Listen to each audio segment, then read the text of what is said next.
Bom, para a gente começar a falar sobre refração, um tema que eu acredito que todos vocês já viram durante o ensino médio, durante a preparação para o vestibular de medicina, que principalmente lá na ótica, na física, né, que a refração vai ser aquela mudança do trajeto da luz causada pela mudança de meio, que consequentemente vai mudar a velocidade da luz e com isso vai ter essa diferença, como nós vemos aqui o lápis no ar, normal, ar atmosférico, e dentro d'água, desse copo d'água, tem essa diferença. Da mesma forma, a luz, quando vai entrar em contato com o nosso aparelho visual, o globo ocular e todas as suas estruturas, vai ocorrer refrações também, porque cada estrutura tem um poder refrativo, tem um índice refrativo. E dentre as estruturas que temos aqui no globo ocular, a córnea que tem o maior índice refrativo, então ela vai aqui causar maior refração da luz.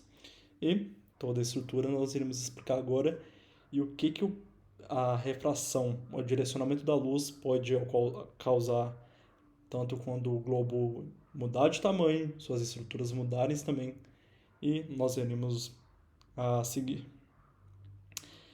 Mas falando um pouco mais sobre a refração, os raios de uma fonte próxima ao olho, elas são divergentes, ou seja, quanto mais perto está do olho, mais vai ser a divergência dos raios. Isso vai ser interessante para a gente ver o porquê que o hipermétrope ele tem uma dificuldade de enxergar de perto.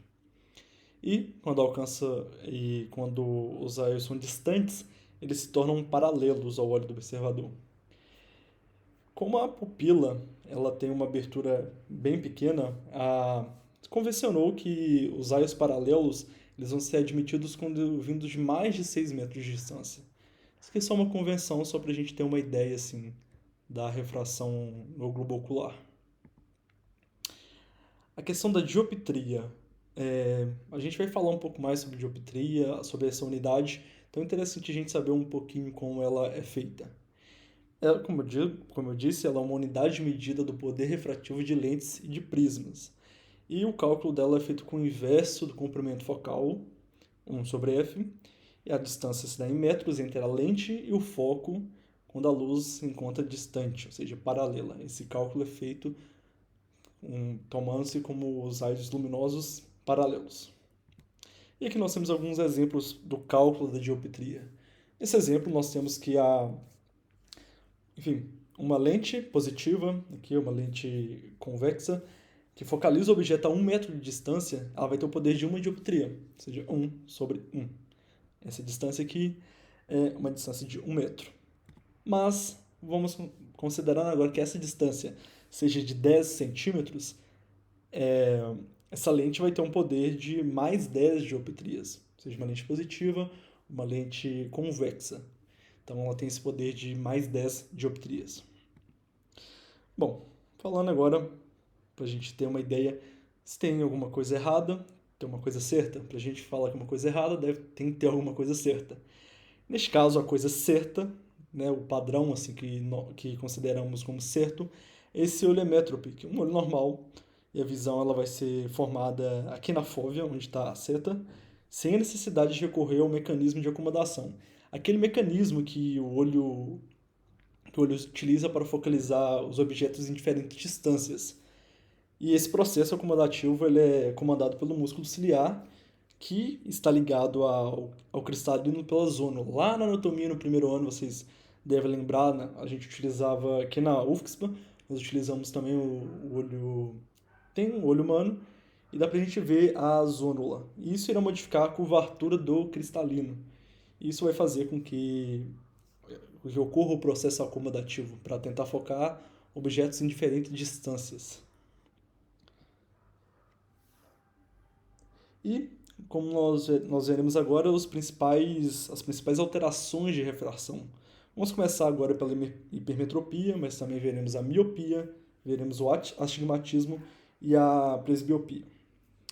Bom, falando agora sobre hipermetropia. O que vai causar a hipermetropia? A distância que o globo, o diâmetro anterior-posterior, ele vai ser menor do que o habitual, do que no olho emétrope. Então, isso vai fazer com que a, a imagem ela vai ser formada um pouco atrás, perdão, os raios luminosos, ele vai fazer com que a imagem se forme atrás aqui da fóvea, do globo ocular mesmo. Isso vai fazer com que as pessoas tenham alguma dificuldade de observar objetos em certas distâncias. No caso, a hipermetropia é aquilo que a gente chama de dificuldade para ver de perto. E na hipermetropia, como nós devemos imaginar, ela vai precisar que a gente forme imagens antes, né? Ela está formando depois, então a gente necessita de um processo acumulativo, aliás, o próprio organismo ele pode fazer o processo acumulativo, mas também nós podemos precisar utilizar lentes. No caso aqui, vai ser as lentes positivas que vai fazer com que focalize mais antes, né? Antes onde que é o foco original desse olho hipermétrope. E pra gente explicar também o porquê do que eu falei lá, por que em menos de 6 metros os raios luminosos chegam ao globo ocular divergente. Então, como ele chega divergente, a imagem vai se formar muito lá atrás. Então, é bem difícil assim. O processo acumulativo ele não consegue trabalhar muito bem. Para isso, a gente lança a mão de lentes positivas ou lentes convexas para formar essa imagem na fóvea ali. Aí sim, o indivíduo vai enxergar melhor e vai conseguir enxergar, conseguir focar na imagem que está por ali. É a alteração de refração mais comum. A maioria das crianças ao nascer elas são hipermétropes, que é até uma coisa natural, porque o globo ocular, não natural assim, mas comum mesmo.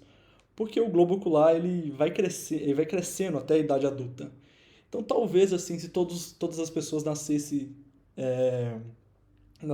com um globo ocular de certo tamanho, talvez essas pessoas poderiam ter miopia no futuro. Então é comum ali, a gente considera comum a maioria das crianças nascerem hipermétropes.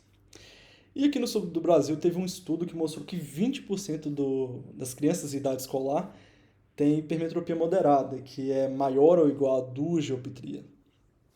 E desses aí, 75% não fazia a correção. Então, nós sabemos, né, que o preço das lentes, dos óculos, não é um preço assim, acessível a toda a população.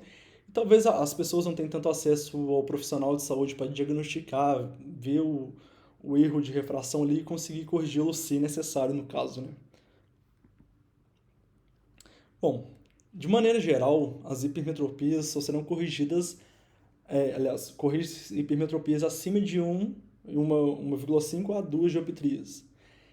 E crianças têm uma reserva acumulativa grande, mas caso elas tenham alguns sintomas, pode ser necessário o uso de lentes.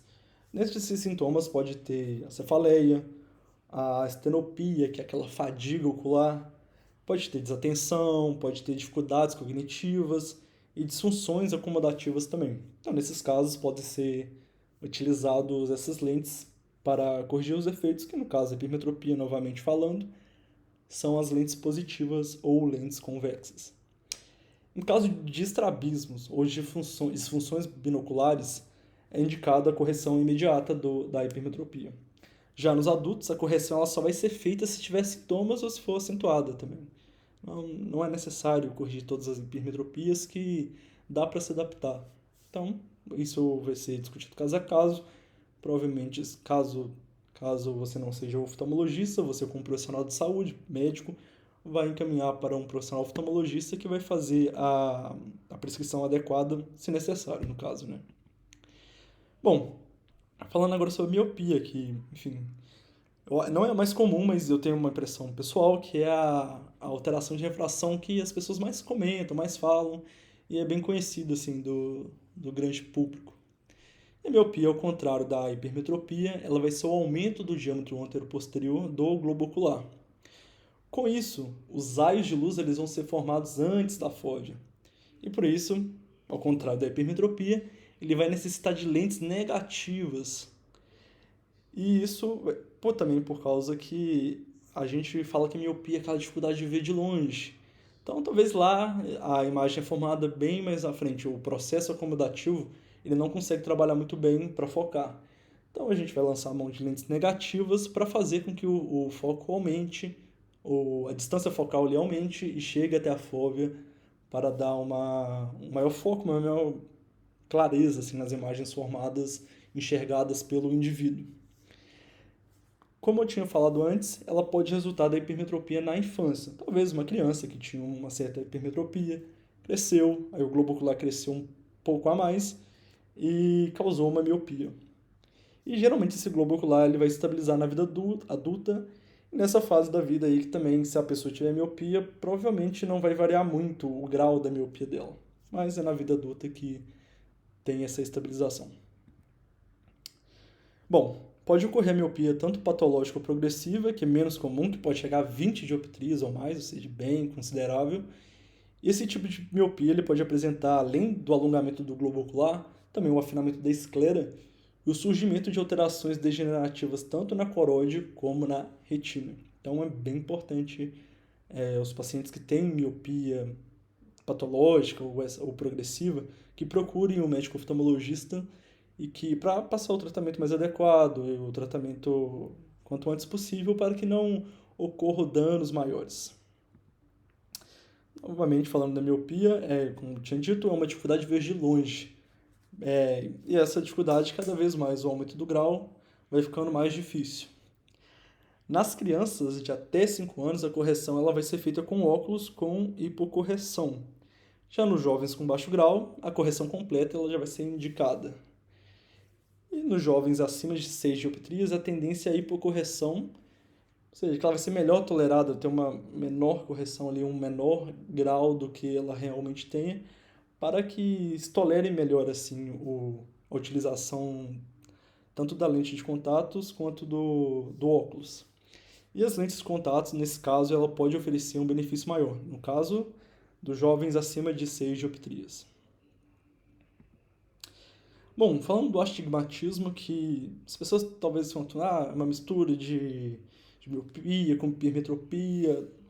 Não é bem assim. O paciente com um paciente astigmata, perdão, não sei se é esse termo, eu acho que é estigmata, mas enfim. Paciente com astigmatismo, melhor falando, ele pode também ter uma miopia ou uma hipermetropia juntamente com o astigmatismo.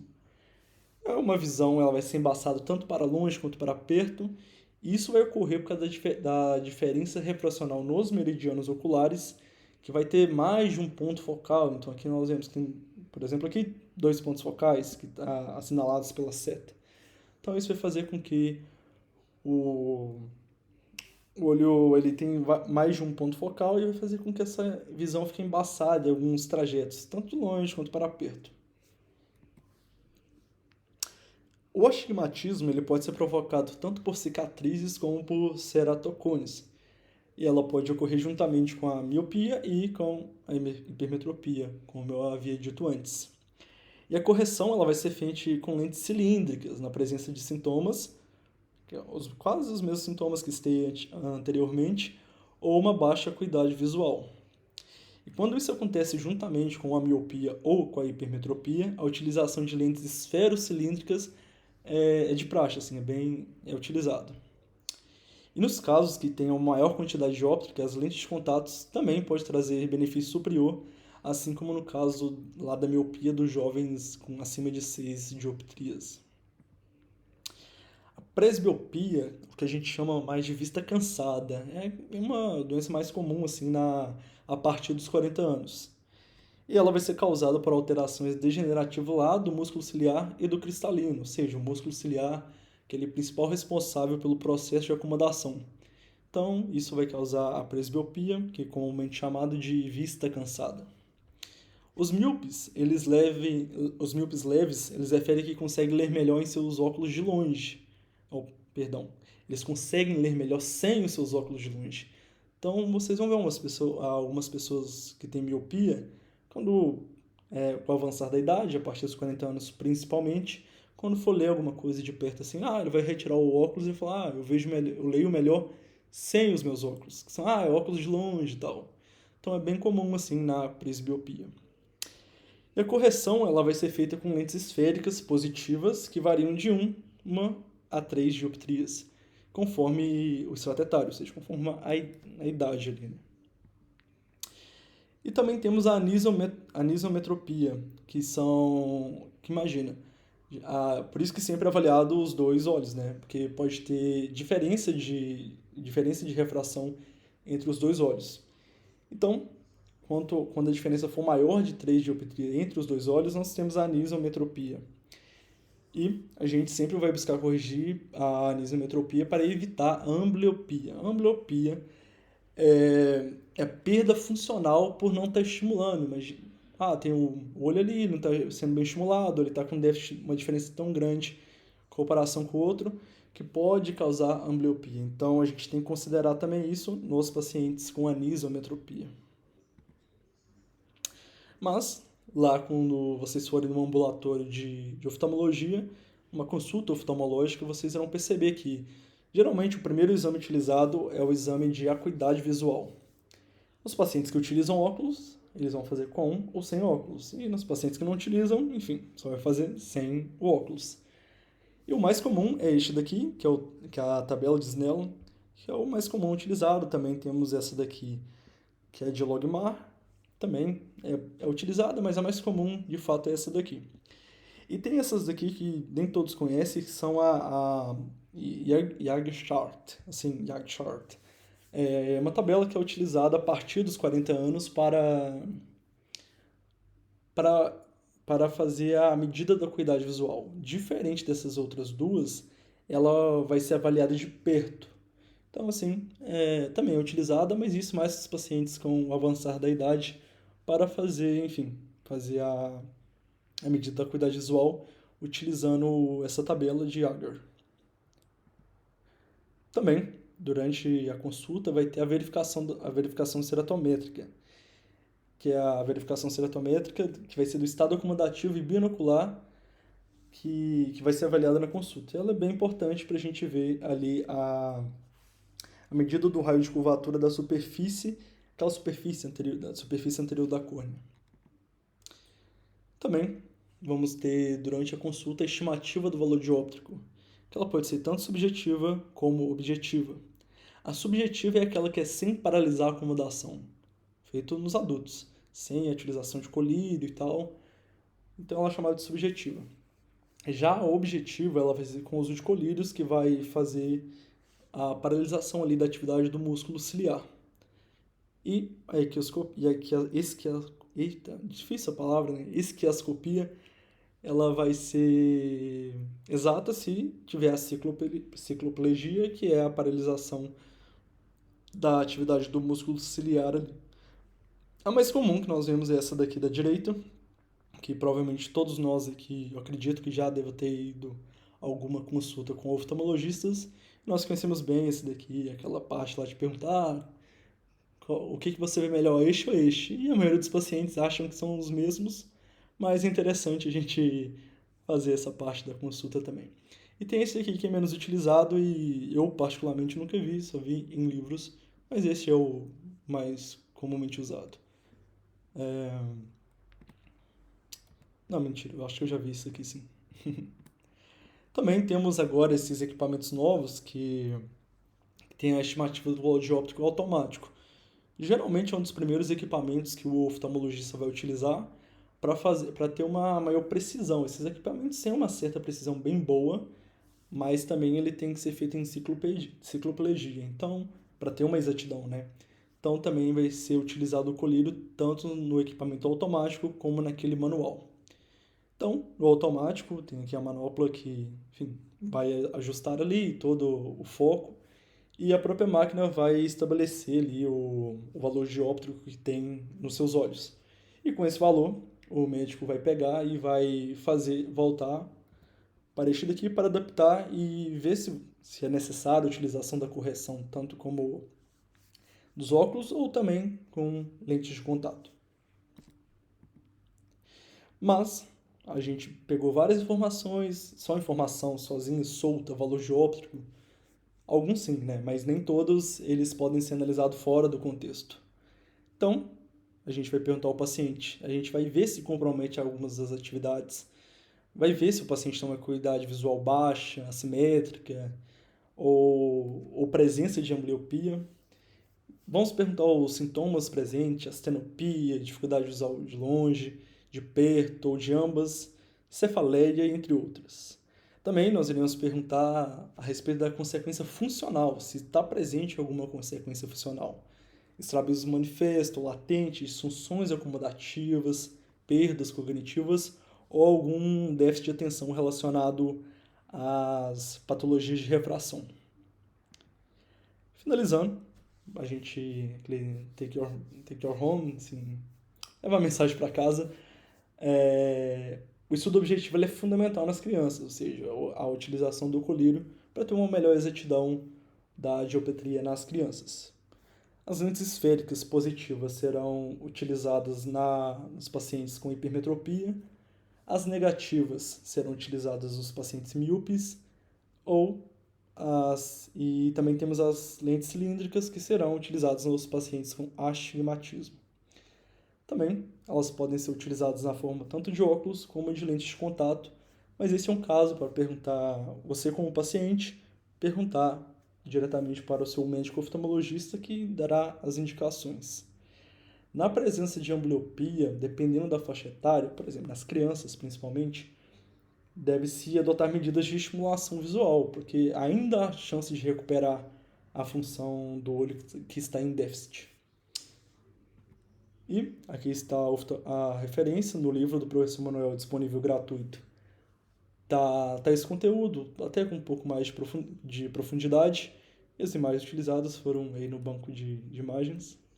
E eu agradeço e peço para que sigam o Instagram da Liga de Oftalmo aqui da Fundação e o YouTube também, que essa aula será disponibilizada lá. Muito obrigado pela presença e até mais.